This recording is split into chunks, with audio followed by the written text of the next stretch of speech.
and welcome to my channel, The Danish Readaholic. My name is Silka, and today I will be talking about some of my favorite books.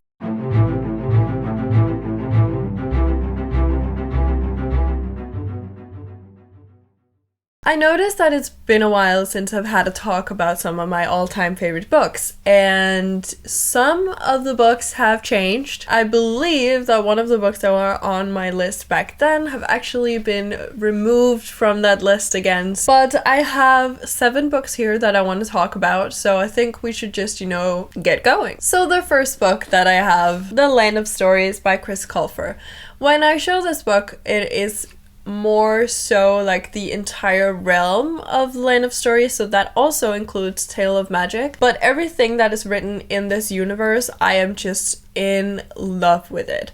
So we follow these 2 twins, Alex and Connor, and in the first book they discover their grandmother's fairy tale book called Land of Stories, and then they fall into the book, so it is a portal to this realm called Land of Stories. They discover a lot about themselves and each other while they're trying to save this fairy tale land and all of the characters that they've spent their entire life reading about, and honestly it's just so phenomenal and so whimsical, and it is the perfect middle grade. This is definitely a book series that I'm really sad hasn't been translated to Danish, because I really wanted to read it to my nieces. I know that Tale of Magic has been translated, and I'm crossing my fingers that Land of Stories eventually will be translated, but you know what? I'm just happy that we at least have Tale of Magic, because it is just, so cute. I definitely recommend this, and if you haven't read it and are very interested in middle grade, then I think you should definitely give it a go. It is very cute, and there's a lot of plot twists, and it is a fairly long series. I believe there's 6 books, and I just love it. I love it, and we get a lot of the characters that we also know from fairy tales, but a lot of them are like with a little twist, and I live. I live for it. I'm gonna try and talk very fast about the books to get through them, also so you don't sit here for an eternity. I just kind of wanted to share them and give like an updated list, because I do think that it's either 1 or maybe 2 years ago that I made the list, but I don't remember when I started my channel, so I think maybe a year ago. A book that is definitely a favorite of mine, but for some reason I keep forgetting, which is stupid, is definitely Grace and Fury by Tracy Banghart. Listen, I still to this day think about this book. I have a Spotify playlist dedicated to this book with the quote like, "Welcome to Mount Ruin, Dead Girl," and listen, this is such a good book, or such a good duology, and I love the sister dynamics, I love the atmosphere on the Isle, and I love, the general story and getting to know this world, this land. It is very interesting. In this we follow the 2 sisters, Serena and Nomi, and Serena has been training all her life to become one of the king's graces. I believe that they're supposed to be like his wives, and then you have like one that is like the main wife, something along those lines.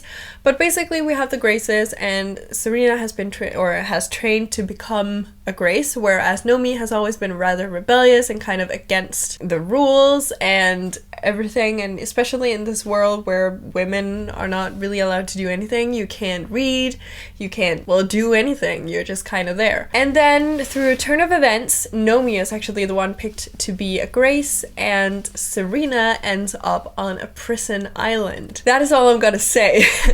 I definitely want to reread this, and if I can find the time this year, I kind of want to reread it soon, because it is just a really great story, and I do believe that I'm gonna fly through it. It's not the longest. It is such a great duology, and I would definitely give it a read. Okay, the next one is a book from a series. I love the series as a whole, but for some reason I wanted to talk about this specific book as a standalone, even though it's not. My favorite book, and one of my all-time favorite books, even though it's also in one of my all-time favorite series, is Fire by Kristen Kishore. For the longest time, Graceling was my favorite, and I remember that before reading Fire, I was so angry that the sequel was not about Katza, and I was just not having it. And then when I read this, I was like, you know what? It's fine. I then wished that the rest of the series would focus on Fire, but in the spirit of the Graceling realm, each book follows a new character. This one is my favorite and will always be my favorite. I think Winter Keep and the next one ones will have to do very well to take over the spot that Fire has in my heart. In this, we follow Fire, who is a monster, but she is a monster in the sense that she looks like a regular human, but her hair has crazy colors, which indicates that she's a monster. So basically, a monster looks like,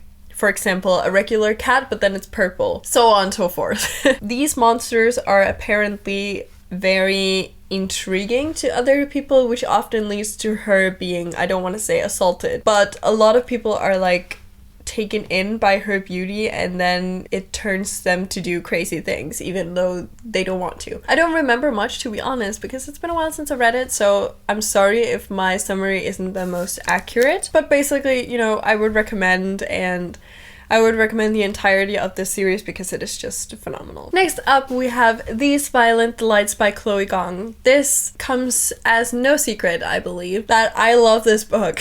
When I read it the first time, I remember, like, before reading it, I was just I wasn't really excited because it wasn't in a fantasy realm. It takes place in a city that exists today, and I was just not having it. I was like, no, I don't want anything that has any kind of realism to it, even if it takes place like 100 years ago. It's not 100 years. Well, it is 100 years. Interesting. It takes place in the 1920s. I was not having it at first. I was like, no, I don't want it. It takes place in the real world. No thanks. Then I read it and I took it all back because, wow, I loved it. I loved Juliet. I loved Roma. I loved their chemistry. I loved their relationship with their friends, their family, and I love the gang aspect that are present in here, and I love the mystery. So this is basically, I want to say, a fantasy mystery kind of thing. There's not that much magic in it, and I like it for some reason, but we have this plague, let's call it that, taking over Shanghai, and Juliet and Roma are trying to figure out what's going on, but they do so separately until they figure out that the other person kind of have the missing piece to their puzzle, so they decide to work together even though they despise each other. Do we sense enemies to lovers in this? Oh yes, we do sense that, and we know that that's my favorite trope, so obviously this is one of my all-time favorites. I know I said 7 books, but there's a reason that I'm showing the next 2 books together and counting them as 1 instead of 2, and that is Incendiary and Illusionary by Zoraida Cordova. So why am I showing these together when it's 2 separate books? Well, it's 1 series, but the reason that I'm showing these is because I'm gonna talk about Incendiary, but know that Illusionary is one of my all-time favorite books. This one, I believe I would, if I were to rank my favorite books, this would be 2nd place. I have one that I'm gonna show later on that I would rank as 1st place, but this is like my 2nd place if I had to do a ranking. But since it is a sequel, I cannot tell you what this is about. So I'm gonna talk about the 1st book in the series, but as I mentioned, no, this one is my favorite. I gave it 5 out of 5 stars. I gave the first one, I think, 4 out of 5 stars. Listen, we love it. So now I'm gonna talk about it. In Incendiary, we follow Renata Convita, who has lived 100 stolen lives. I think more than that, but I believe that they say, yeah, 100 stolen lives on the back of the book. Renata is basically what would refer to a memory thief, so she can steal memories, and if she steals too many memories, she can make something called a hollow, which is basically a hollow human being. Still alive, but not able to live, not able to do anything. And she had been captured by the king and basically used as a weapon. Then she has been freed by the rebellion, and that is where we meet her, where she is a part of the rebellion and trying to save the world, basically. A lot of stuff happens with her group in the rebellion, which then ends up with Renata deciding to go undercover in the castle and pretend to have come back to the king to do his bidding. And then we follow her trying to save her friends, save the world, and, you know, make everything great again. This is such a great story, and I am so happy that I reread it last year because damn, really, like, Illusionary had me shooketh. And Incendiary was better, actually, in my 2nd read than I remember feeling about it, like, in the 1st read. And there was a lot of things that I had forgotten, so I'm really glad that I reread it, and now my love for the series has just grown, and now I consider the entire series actually one of my all-time favorites. I have 2 books left.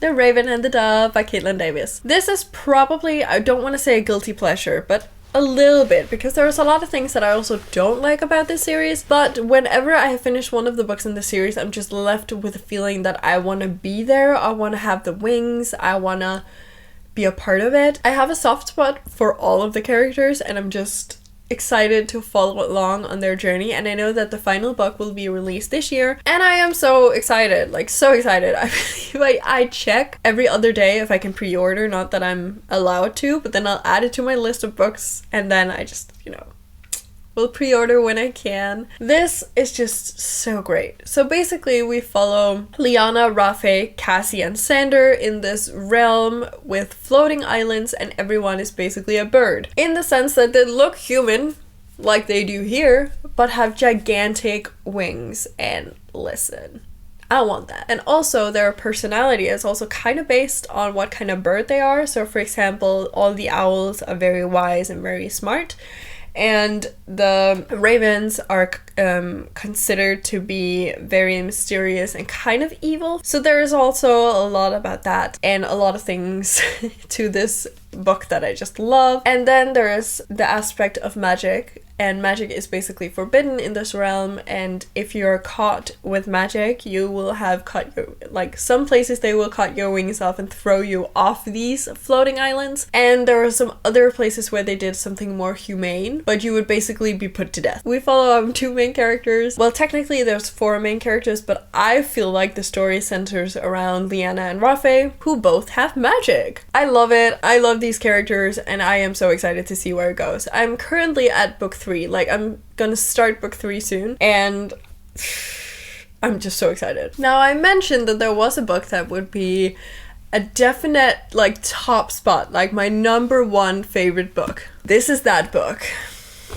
This is Blade of Secrets by Tricia Levenseller. If there was ever a character that I would identify with, it would be Siva. Siva is me in a fantasy world. I just can feel it. She's very awkward around people, and so am I, and also she has a little bit of anxiety, which I also tend to struggle with from time to time. And listen, this book was phenomenal. So basically we follow Siva, who is a magical bladesmith, where basically she can make a weapon and then infuse it with magic so that it will do all kinds of different things. And I just love it, and I love her, and I love the sister dynamic that is also present in this, and the found family, enemies to lovers. We have all the great tropes in this, honestly. I'm just here. I'm here for it, and I, as you saw in my book shopping video, have now pre-ordered the sequel, and I cannot wait. Am I gonna reread the first one? I don't need to, because I remember everything, but I'm gonna do it because I want to. So that was like a little updated list of all of my favorite books. Yay! Thank you so much for watching. Please leave a comment telling me what your favorite book is, and also if you just want to let me know that you're here but don't know what to comment, you can always put a little green heart. If you like this video, please hit the like icon, and if you want to see more of my bookish content, please hit subscribe. It will mean the world to me. And until I see you next time, bye!